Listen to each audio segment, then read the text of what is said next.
Welcome back, everyone. You're here with Goldberg, and today I want to talk about inflation. I want to say quickly, I think most people are reactionaries when it comes to their political views, regardless of where they might stand. They want some centralized federal response to every issue, particularly if the economy isn't doing well. Back in the day, if you had a shortage of resources, you were suffering financially, you would steal yourselves and go pillage or plunder another group. And we said, modernity hit. Oh, that's unacceptable. You can't do that. You need a UN resolution, or they have to have WMDs, or they have to be killing children in order to justify military engagement. Then you're fine, okay? Well, with an economic downturn, we hear this logic where it's not acceptable. We have to always have the Keynesian, constantly okay growing economy. So if the economy is sluggish now, we can't have a boom and bust cycle. We can't have a regular functioning market. No, we have to inject money at some form. So that would be like quantitative easing, right or left, the bailout of Wall Street, the bailout of the auto industry, the stimulus package, and now if you believe in humanity first, it has to be $1,000 a month paycheck to everyone. So you raise concerns and say inflation, they'll say, stop being hysterical. We don't have inflation. Reference Paul Krugman. And I tried referencing Paul Krugman, but I guess his IP address is blocked right now. A bit of a shame there. And I understand, people went to government-funded schools. They think of inflation as, I have a wheelbarrow of dollar bills to buy a loaf of bread. And if they don't see that, it means there's no inflation. So let's not call it inflation, because a lot of these people are semantic warriors. They spend their days filleting individual words and adjectives and verbs. We won't even bother with that. We'll just call it changes in price and cost to make it simpler. I also want to note real quick, they will try to deflect this and say, if you raise taxes, there's no inflation. This is a very questionable argument, because for one, you're assuming you're always going to raise the same amount of tax to cover what you're spending, and that can fluctuate, and you may in fact the individual may end up paying the tax. Usually that's what occurs when you tax businesses, even if it is a sales tax or a value-added tax. You end up having the costs passed on to you. But even if we assume that's not the case, on a budgetary scale, the United States has so many outlays and so little money coming in that where exactly is the argument that you're going to cover this with taxes on the broader scale? Because it's like with Medicare, they said, well, these taxes will fund it, and it's only going to cost, I think it was $100 billion between now and the 90s. And today it costs in less than a year what they were projecting would cost the entire program over 30 or 40 years. So I don't believe politicians. I don't care how much they're down to earth or they don't wear a necktie. I just don't trust these people, because governments are really bad at projecting anything accurately. That leads to the next point of why you don't really see inflation. They don't accurately report inflation. They're kind of tricky and sneaky, and it plays into other things they're trying to do with particular programs. Furthermore, we have a massive global military presence that does prop up our flimsy currency. If we were Argentina, do you think people would be adopting our currency like some countries have done? No. The fact that you can be like, hey girl, I could be there in 20 minutes and ruin his life, that helps a great deal. Now, if our military power substantially diminishes and we don't get our financial house in order, yes, we will likely end up defaulting or collapsing.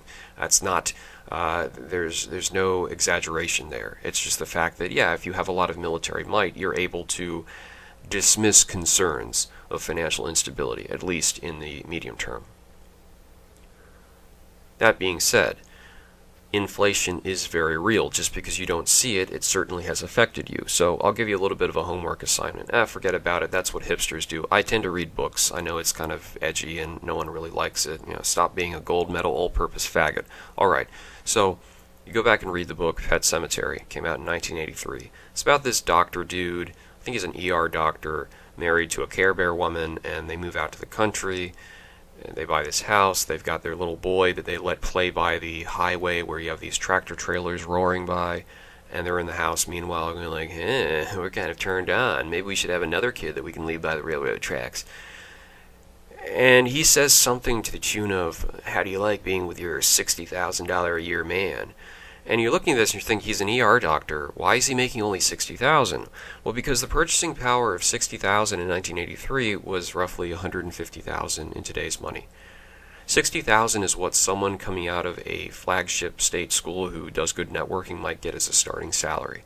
All right, that is a tremendous change in less than 40 years on how much purchasing power money has.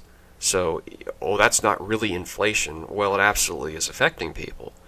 And it's not just on the money side, mind you. What's another thing you could look at? College tuition. I wish I could find the article. I know I have it somewhere, but I did this when I was in college, and I was just focusing on my school, okay? My school is a public flagship university. From the 70s to the early 2010s, the cost of tuition had gone up like a little under 600%. This is why we think of those memes of the boomer, well, just get a part-time job and pay for college. Exactly. How do you explain that? Well, there's different factors. It's not just one.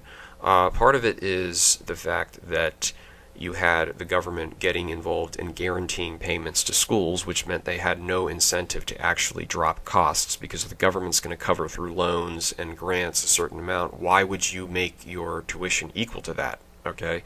You're going to say, no, we're going to make it higher so we can profit. Also, states creating these arbitrary lines on the basis of like who gets charged in-state, out-state tuition.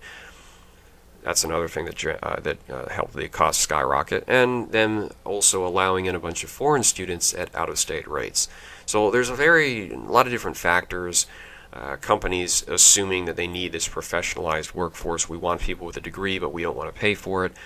Lots of different factors have inflated the cost, but obviously tuition is extremely expensive. And you would argue why, especially for liberal arts. Why would you have to pay $50,000 for a liberal arts degree? But that's what you have to pay, if not more. So, yes, price inflation, changes to cost absolutely happen, and you'd be naive if you ignore that. Another aspect would be home prices, actually.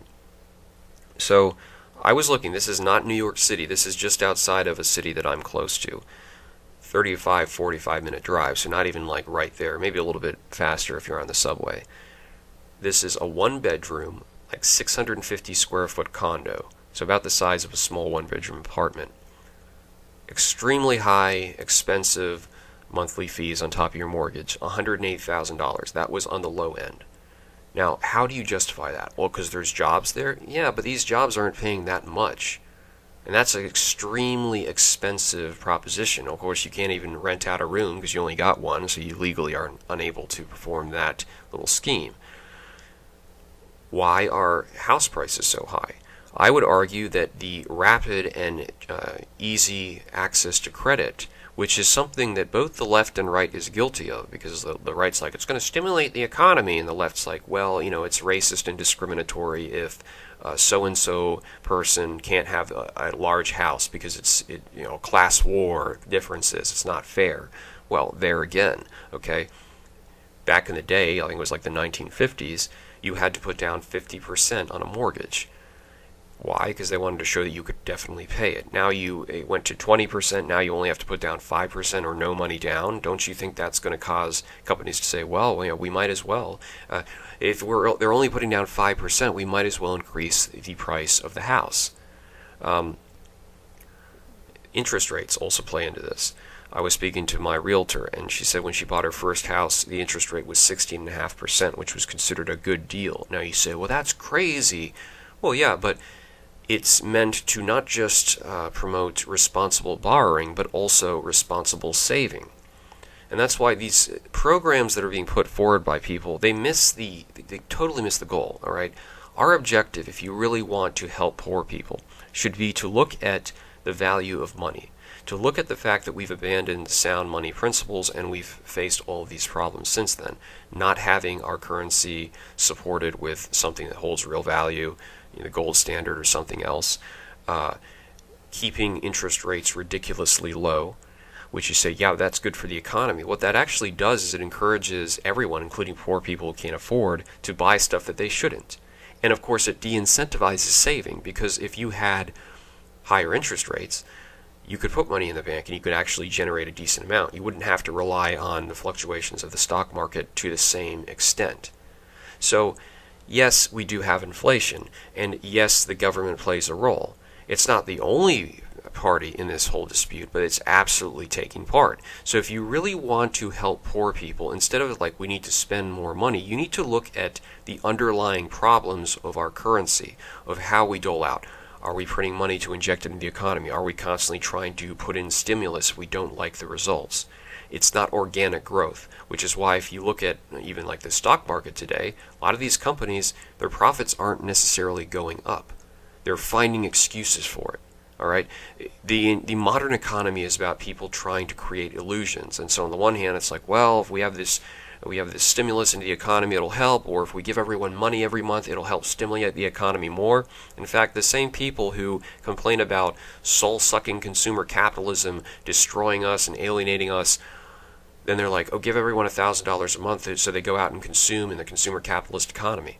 All right, this is the silliness of economic policy, whether it's right-wing or left-wing. So you have to acknowledge the core problem, which is inflation. Just because you don't see it directly, just because you don't call that inflation, does not mean it is failing to affect your checkbook and your livelihood. All right? We have to be real about that, because over time, it's like, okay, and just going back real quick to the question of how the government tracks it. This is why Social Security, for instance, is a massive deception. Yes, they say we do index your historical earnings, but they're not indexing it properly, which is why if someone was making their first salary back in the day was like $1,500 a year, right? They're not indexing that accurately according to purchasing power. And so that person is not really getting paid through Social Security what they were earning as far as purchasing power is concerned. If that were the case, if they were accurately measuring inflation, what would happen is Social Security would already be long since bankrupt. A lot of other programs would be long since bankrupt. Yes, inflation is real. Stop putting your head in the sand just because you want more money from the government, and start acknowledging that if you want to spend more, which, okay, you want to spend more, you have to start cutting. Otherwise, yes, the cycle continues, people will continue getting poorer, and you'll sit there saying, well, we need another government program, or we need this stimulus, we need to bail out this. That is not the answer. The answer is to look at the heart of money.